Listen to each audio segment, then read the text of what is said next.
আসলে এগুলা নিয়ে স্বপ্ন দেখি, কিন্তু স্বপ্ন বাস্তব হবে কিনা তা জানি না। হ্যাঁ, ইনশাল্লাহ বাঁধাকপি বা ফুলকপি দোয়া সুন্দর হইছে। কিন্তু হ্যাঁ, এটা এখন টেকা দিবে কিনা সেটা হলো বড় বিষয়। যদি ইনশাল্লাহ হ্যাঁ, মোটামুটি দামের মধ্যে বেচা যায়, তাহলে আপনার সাফল্য মনে করি। বুঝছেন?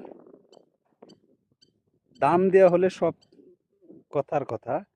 দাম দিয়ে, দাম না দিলে লাই। যদি দাম থাকে আশা করা যায় কিছু টাকা দিবে আর কি। হ্যাঁ, আশা করা যায়। এই দেখেন কপির ফসল গেছিল। যদি আল্লাহ মানে দামটা ভালো দেয়, তাহলে আশা করা যায় কিছু টাকা দেখতে পারবো। চাষ করে সাফল্য কিন্তু, হ্যাঁ, চাষ করে সাফল্য কিন্তু বেচতে গিয়ে কি হবে সেটা জানি না। হ্যাঁ, বেচার উপরে সব নির্ভর করে। আমরা কৃষিরা হয়তো চাষ করি, চাষ করে ফসল বানানোর পর যদি ভালো টাকায় বিক্রি করতে পারি, হ্যাঁ, তো আমাদের মুখে হাসি আসে।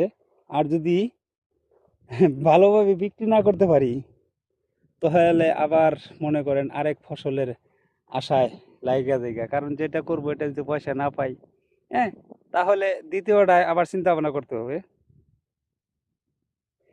যদি এটা বিক্রি করতে নাও পারি, মানে ফালাই দিলেও, হ্যাঁ, দ্বিতীয়বার আবার চেষ্টা করব আমরা আবার ফসল করার জন্য।